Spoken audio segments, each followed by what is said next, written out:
ओम नमः शिवाय। ओम उमा महेश्वराय नमः। जय श्री कृष्णा। नमस्कार दोस्तों, स्वागत है आप सभी का हमारे YouTube चैनल पर। प्रिय भक्तजनों, आज हम आपको श्रावण मास महात्म्य की कथा सुनाएंगे। सभी भक्तजन श्रावण मास महात्म्य की कथा को बड़े श्रद्धा भाव और प्रसन्नचित मन से सुने। जो भक्त हमारे चैनल पर नए जुड़े हैं, जिन्होंने अभी तक चैनल को सब्सक्राइब नहीं किया है, वो ऐसी ही वीडियो देखने के लिए, ऐसी कथा महात्म्य सुनने के लिए हमारे चैनल को सब्सक्राइब करें, वीडियो को लाइक करें और कमेंट में ओम नमः शिवाय, ओम नमो भगवते वासुदेवाय अवश्य लिखें। आइए भक्तों, हम आपको श्रावण मास महात्म्य के पहले अध्याय की कथा श्रवण कराते हैं। बोलो शंकर भगवान की जय। सौनक जी बोले, हे सूत जी, हे मावाक, हे व्यास शिष्य, हे अल्कमस, आपके मुख कमल से अनेकों आख्यान को सुनते हुए हम लोगों की तृप्ति नहीं होती है, अपितु बार बार सुनाने की इच्छा बढ़ती जाती है। तुला राशि में सूर्य स्थित कार्तिक मास का महात्म, मकर राशि में माघ मास का महात्म और मेष राशि में स्थित सूर्य में वैशाख मास का महात्मा, और इसके साथ उन मासों के जो भी धर्म हैं उन्हें आपने भली भांति कह दिया। यदि आपके मत में इनसे भी अधिक महिमा में कोई मास हो तथा भगवत प्रिय कोई धर्म हो तो आप उसे अवश्य कहिए, जिसे सुनकर कुछ अन्य सुनने की हमारी इच्छा न हो। वक्ता को श्रद्धालु श्रोता के समक्ष कुछ भी छिपाना नहीं चाहिए। सूत जी कहते हैं, हे मुनियो, आप सभी लोग सुने, मैं आप लोगों के वाक्य गौरव से अत्यंत संतुष्ट हूं। आप लोगों के समक्ष मेरे लिए कुछ भी गोपनीय नहीं है। दम्भ रहित होना, आस्तिकता, सठता का परित्याग, उत्तम भक्ति, सुनने की इच्छा, विनम्रता, ब्राह्मणों के प्रति भक्ति परायणता, सुशीलता, मन की स्थिरता, पवित्रता, तपस्या और अनुसूया, ये श्रोता के 12 गुण बताए गए हैं। ये सभी आप लोगों में विद्यमान हैं। अतः मैं आप लोगों पर प्रसन्न होकर उस तत्व का वर्णन करता हूं। एक समय प्रतिभाशाली सनत कुमार ने धर्म को जानने की इच्छा से परम भक्ति से युक्त होकर विनम्रता पूर्वक ईश्वर भगवान शिव से पूछा।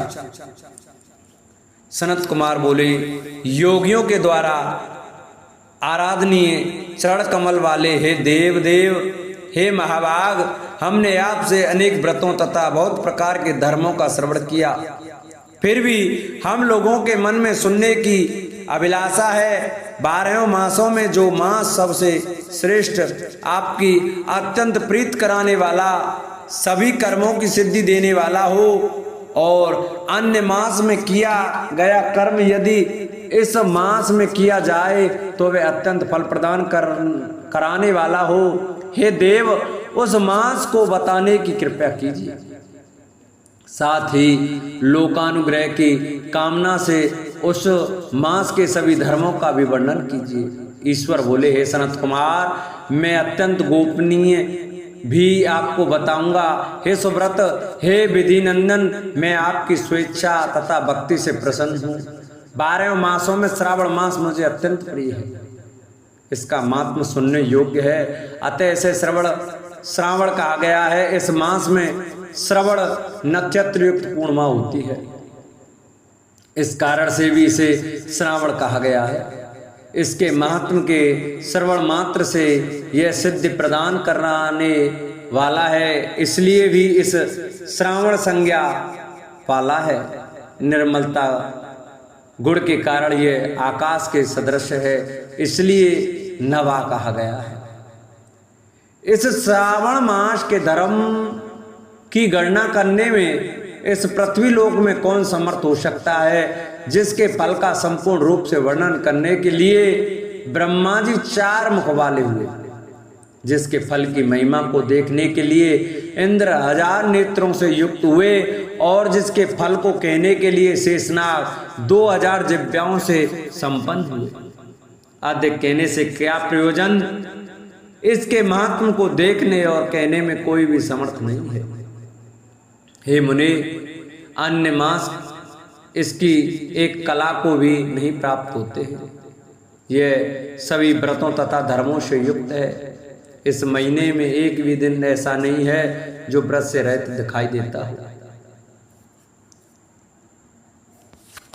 इस महा जो व्रत से रहित दिखाई देता हो, इस माह में प्राय सभी तिथियां व्रत युक्त हैं।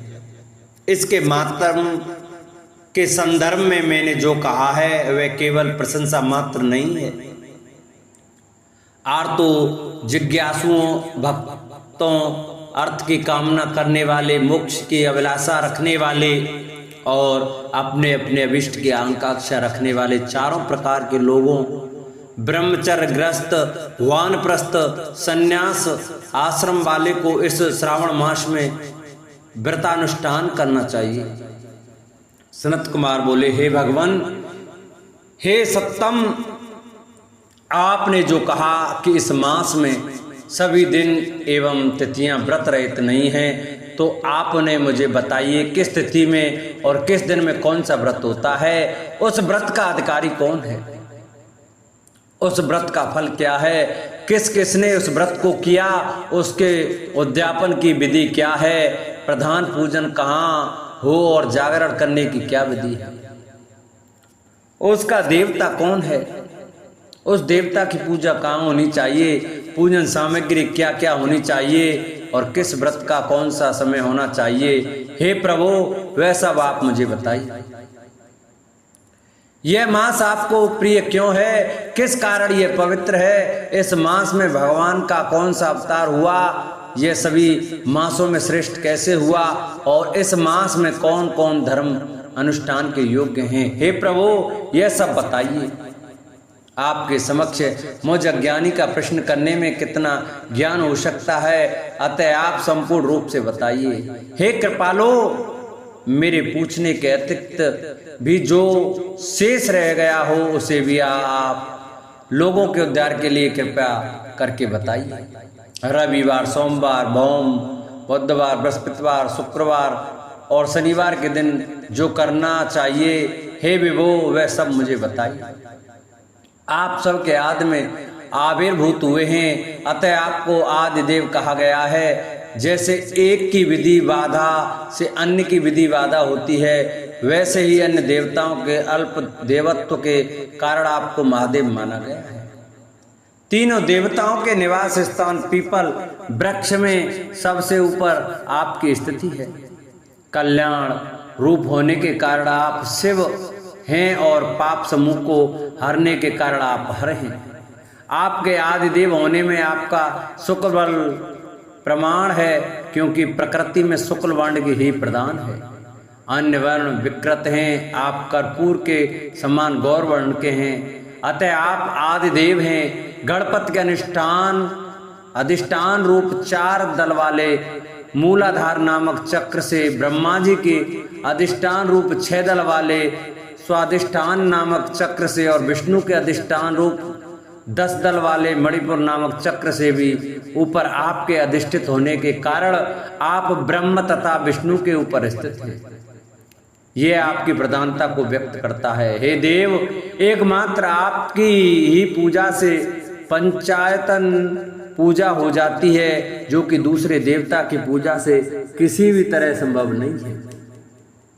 आप स्वयं शिव हैं। आपकी बाईं जांघ पर शक्ति स्वरूपा दुर्गा, दाहिनी जांघ पर गणपति, आपके नेत्र में सूर्य तथा हृदय में भक्तराज भगवान श्री हरि विराजमान है।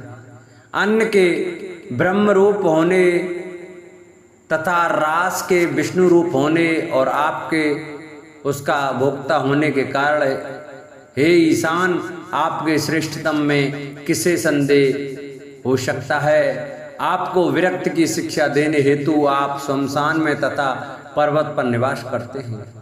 पुरुष सूक्त में ऊतामृत तो स्वयं इस मंत्र के द्वारा प्रतिपादन के योग्य हैं। ऐसे महर्षियों ने कहा है, जगत का सहार करने वाले हलाहल को गले में किसने धारण किया है? महाप्रलय की कालाग्नि को आपने अपने मस्तक पर धारण करने में कौन सा समर्थ था? संसार रूप अंधकूप में पतन के हेतु कामदेव को किसने वशम किया? आप ऐसे हैं कि आपकी महिमा का वर्णन करने में कौन समर्थ है? एक तुच्छ प्राणी में करोड़ों जन्मों में भी आपके प्रभाव का वर्णन नहीं कर सकता। अतः आप मेरे ऊपर कृपा करके मेरे प्रश्नों को बताइए। इस प्रकार पहला अध्याय समाप्त हुआ। कल हम आपको दूसरा अध्याय सुनाएंगे। सभी भक्तजन हमारे श्रावण मास महात्म को प्रतिदिन बड़े श्रद्धा भाव और प्रसन्नचित मन से सुनेंगे। जिन्होंने अभी तक हमारे चैनल को सब्सक्राइब नहीं किया है वो हमारे चैनल को सब्सक्राइब कर लें, वीडियो को लाइक करें और कमेंट में ओम नमः शिवाय अवश्य लिखें। बोलो शंकर भगवान की जय।